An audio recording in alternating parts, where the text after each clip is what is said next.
So procurement is fundamentally broken when it comes to procurement tech. And I don't mean procurement in general, but I do mean a large contingent of procurement professionals. I see this every single day. And I'm going to say I see it every single day on LinkedIn. And some of you may dismiss that. It's just LinkedIn, it's just chat, it's just idle chatter. But it's not. So 4 years ago, I started talking about digital procurement, why it's needed more than ever in any kind of organization. I was so fed up just working out spreadsheets and email and just Word all the time and having to actually run at times some super complex requirements and supply chains just on these monolithic spreadsheets, where I could end up spending sometimes like half my week just in a spreadsheet, inputting information that was readily available in multiple different sources, but it was disparate, right? And it was not joined up, it wasn't synced, it was everywhere and nowhere. And that's what I absolutely hated. And to be honest, I would say that the majority of people that I talk to in procurement every single week are still operating in that manner. But what I'm seeing now is something that's still just infuriating for so many reasons.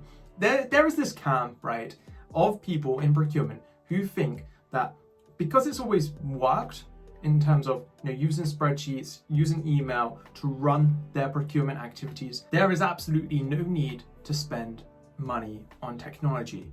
And I get it, right? Like, it's hard to get budget to go out and then spend it on some tech. Your CFOs are going to really need some clear justification, some clear ROI. But actually, I think that's way simpler than people think. I think they throw that out as an excuse. But the issue we have is, right, let's change procurement and put HR into the mix here. So imagine HR saying within the organization to leadership, hey, we're actually going to manage our entire employee base. We're going to have all of the employees' details, their salaries, because there's confidential information, commercially sensitive information. We're going to show all the risks that we have with each one of these employees and anything else related to them. We're going to build this spreadsheet, right? And that's okay because we only have 10 employees, but maybe we'll have 200 in future. Or maybe we have 500 right now, or we have thousands, right? But that's okay because the management of this spreadsheet is going to be owned by someone in HR, or maybe multiple people. And everything that needs to go into the spreadsheet has to be sent over to them, and they have to spend lots of their time doing this. So we've got people that are exchanging information in not a secure fashion, and then we've got someone putting it into this one doc, right? And that would just not go down well at all, right? That approach. For one, you're gonna have to have a massive HR team, which is often actually the case compared to procurement anyway.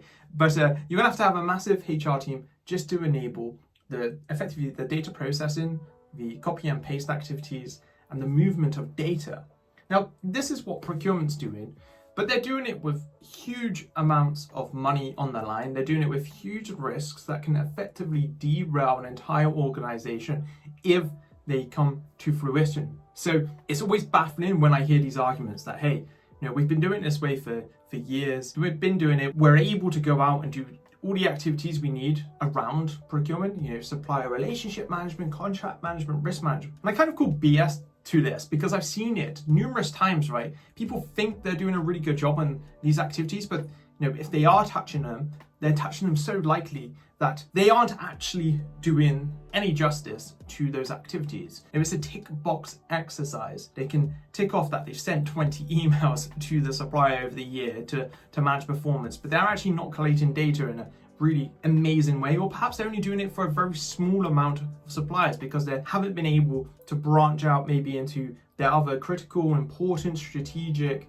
whatever the terminology you want to use, suppliers, because they've spent so much time in the admin phase. So when you're thinking about, do we need digital procurement? The answer is yes. The answer is yes, because it fundamentally frees up so much time for you to go off and do all of these other tasks. That's point one. Point two is that it enables you to do all of those tasks better. You don't have a light touch. You're able to deep dive into every single one of them. And of course, not every single one of those areas that I mentioned previously are going to be a focus of yours, but for the ones that are a focus, maybe it's risk management, you can go so deep. You can figure out, tier N, traceability, risk.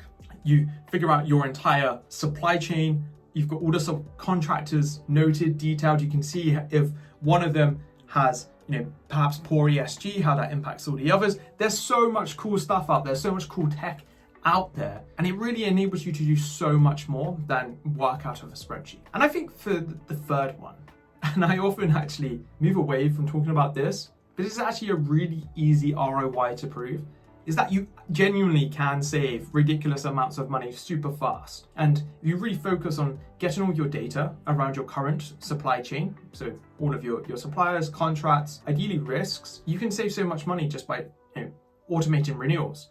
You can save money by consolidating certain types of software, for one. Actually, I think there's been a huge rise in these software as a service companies over the last 10, 15 years, that people just buy a lot of stuff that does the same stuff. They may have 5, 10 different pieces of SaaS in their business that kind of does the same thing. And that's why we're seeing SaaS platforms that manage SaaS spend. Like, think about how crazy that is. But anyway, I don't want to digress. There's a huge case with digital procurement to start saving money. And just on the last point, I was recently speaking with Sagi from Tonkean, their process orchestration and intake solution. And what tech like Tonkean is doing is that it's just making the end user, your colleagues' experience of buying, purchasing, just getting stuff that they need effortless, because it removes friction and it lets everyone in the business work where they're doing things already. So maybe InfoSec doesn't have to leave Jira. They'll just get notified if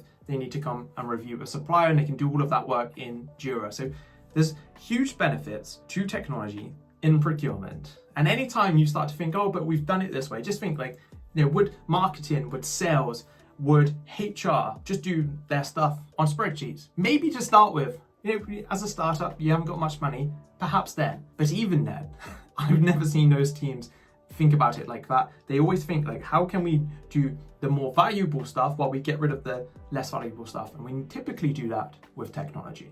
So I'll leave it there. Make sure you go and check out this video here before you leave, and I'll see you real soon. Goodbye.